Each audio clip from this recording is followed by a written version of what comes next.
Hello YouTube friends and neighbors, it's another 2017 Comic-Con booth tour. One of the first booths I visited on the first day of Comic-Con was the Super7 booth. I really enjoy seeing all the toys that Super7 sets up and puts out for sale at the con because I just love all the 80s properties that they put out. You know, the Masters of the Universe, Mega Man, I like the Muscle Men, or well, it's Muscle Men styled Mega Man and Masters of the Universe. I love it. I think they're so cool. Now, I don't have a whole ton of their stuff in my collection. I might have 10 of the muscle sets, and I have, 5 or 10 of the He-Man figures that they've done. But I really love their toys, and I really love that they're keeping the 80s toy lines alive. And I know they've taken over the He-Man line, so they're going to be the ones making all the He-Man figures. And I think it's great. I love that they're just a company out there that wants to keep them alive. Now, I know some people aren't super happy that, Mattel's done with it, but isn't it better to have a company that's passionate for the characters making toys and continuing the line than to just let it die out?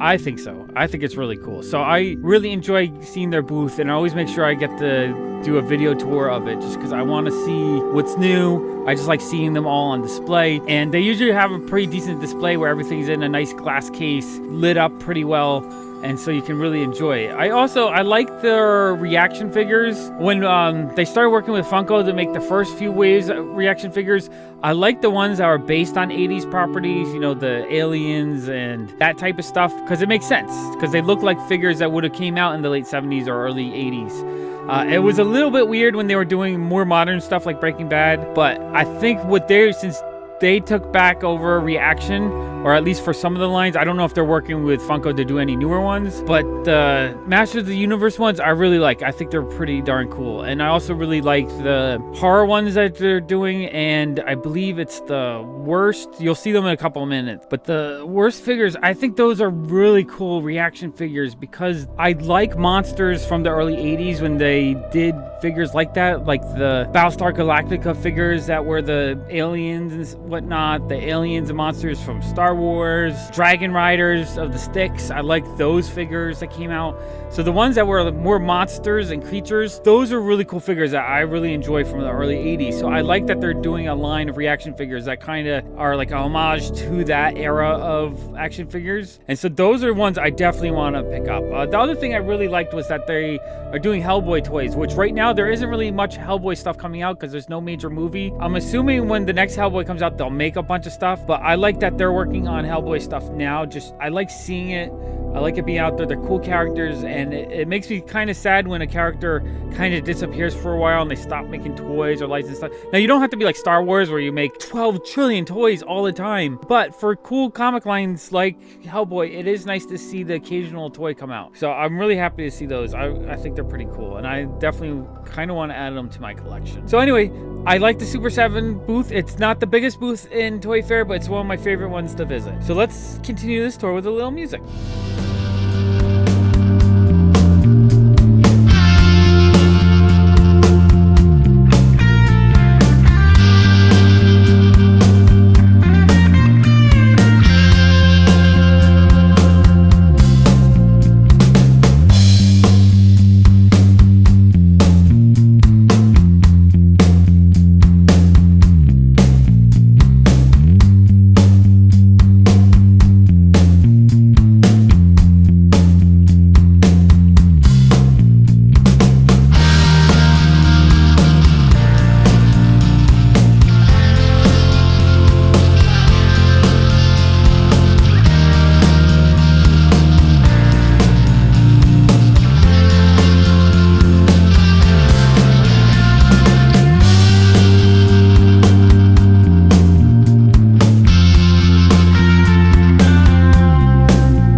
Bye.